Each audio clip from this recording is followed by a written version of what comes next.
Thank you for tuning in to All Things Real Estate. Once again, here are your hosts, Brad Avergon and Gary Kelley. So, Brad, I feel like I'm spending my summer in school. I was never a fan of summer school. It was sometimes useful if you want to get a leg up on getting caught up on something, or if your kids needed a little extra boost over the summer. But right now, we've got this massive lawsuit, multi-billion-dollar lawsuit in real estate, and it's changing how we do certain things.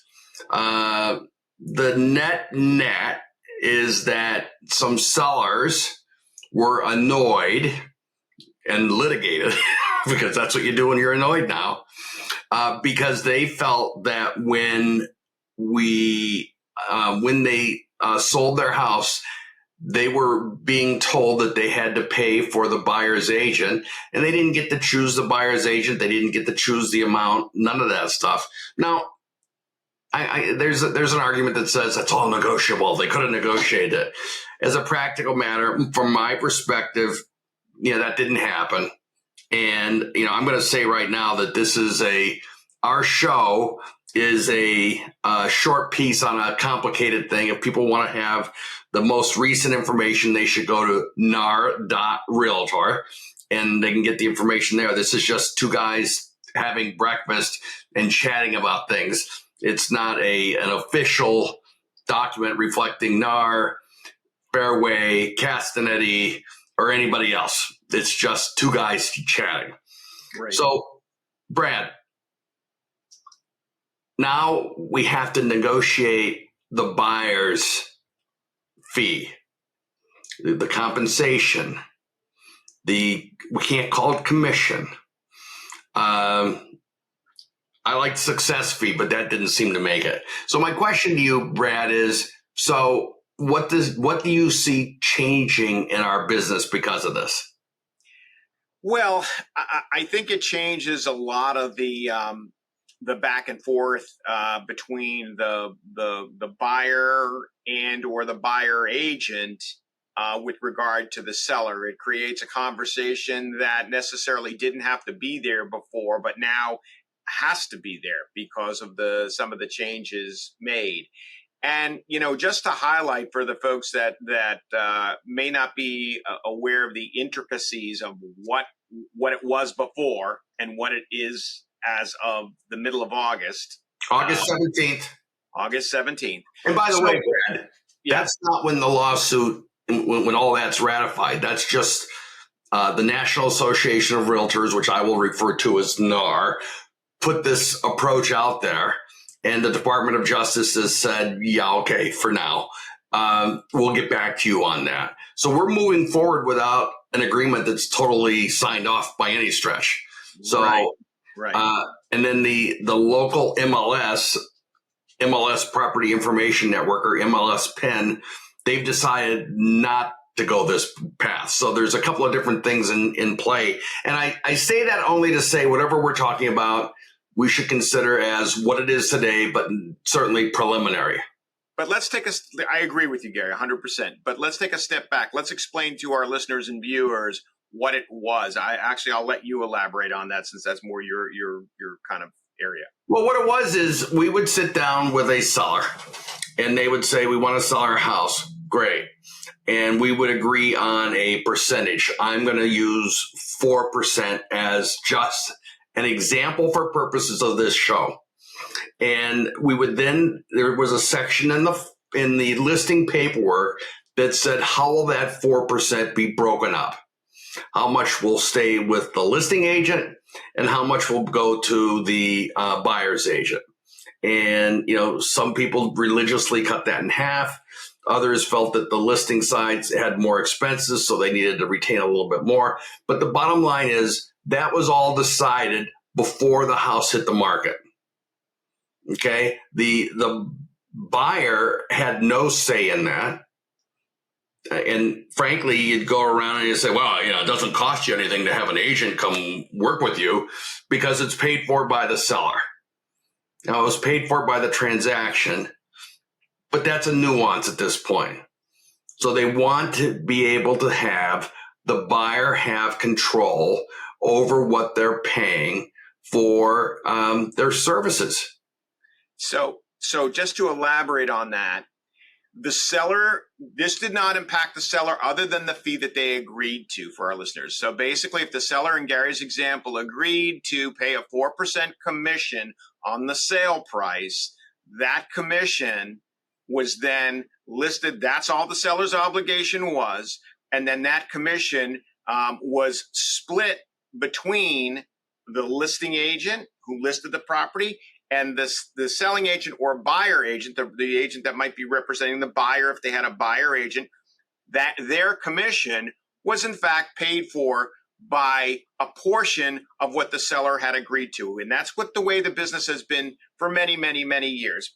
Over as long as I've been doing this, over 30 years, they called it a co-broke fee. That's how co-broke fees worked.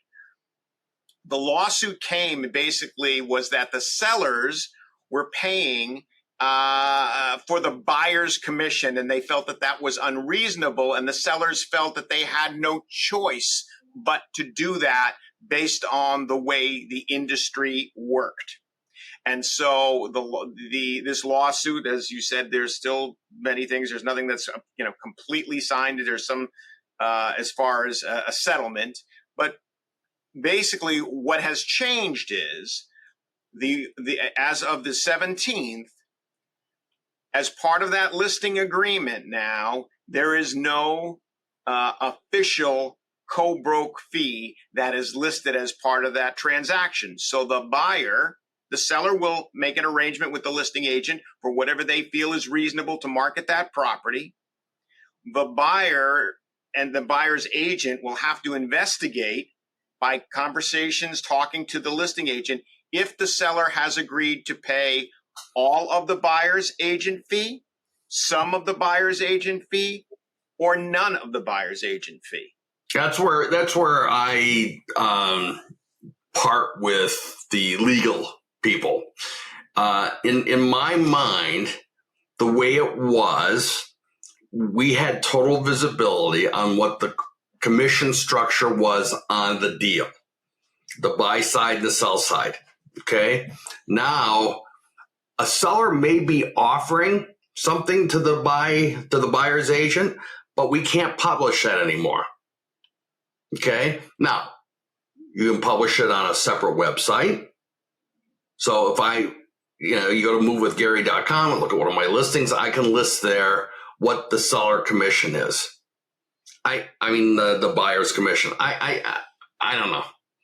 I know that it's supposed to be better, but it doesn't seem like that provides the transparency that they were hoping for. But in the spirit of what's going on, there are brokerages. Lamakia is one. Compass is one where they've come out and said, we are no longer going to show what the seller is willing to pay the buyer's agent. We believe that is in the spirit of the lawsuit and the resolution. And so we're just not going to do it. Okay. So what that means is if I'm representing a buyer and there's a house I have to call that agent and say, are you offering any money? And then there's this whole thing that, if they are, great. How do I represent that in the documentation? One thing would be, let's get a seller's concession. But then you start to, the thoughts start to unravel when you say seller concession in my mind. Because if the seller concedes to put in 2%, I'm picking a number, just a random number, not one that's based on fact over time.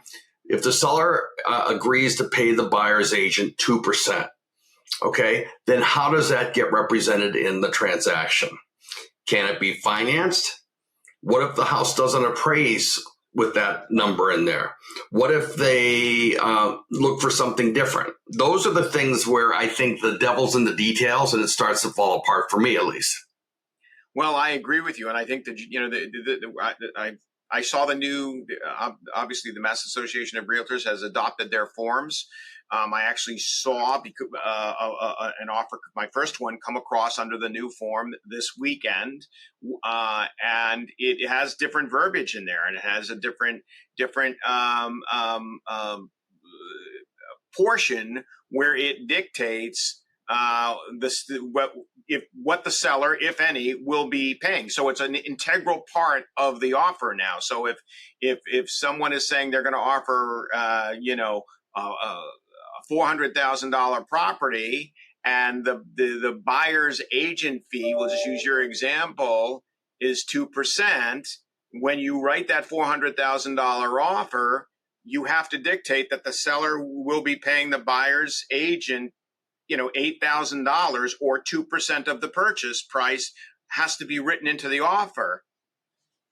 The other portion of this comes into play, and that is when the buyers sign a buyer agency agreement with a buyer agent to represent them, that fee that they agreed to before they've ever found the house, before they've ever made an offer, is either going to be a percentage or a flat number, whatever it is. And the jury's still out as to what the norm is going to be for that number. And also, they've agreed to that before they have put that property under agreement. So in our example, if they agree to, let's say, 2%, and that seller comes back and says, listen, I'll sell you the house for $400,000, but I'm not paying the 2% to the buyer agent. If they accept if that seller accepts, I guess that would be a counter offer now, right? Because they would change the form. Now the seller's no longer paying the buyer's fee.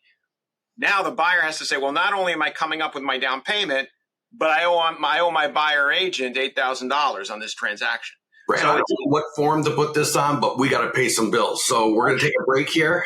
Okay. And then we'll come right back and we'll continue the conversation. Sounds good, Gary. Once again, thank you for watching All Things Real Estate. If you have any questions, feel free to reach out to Brad or Gary.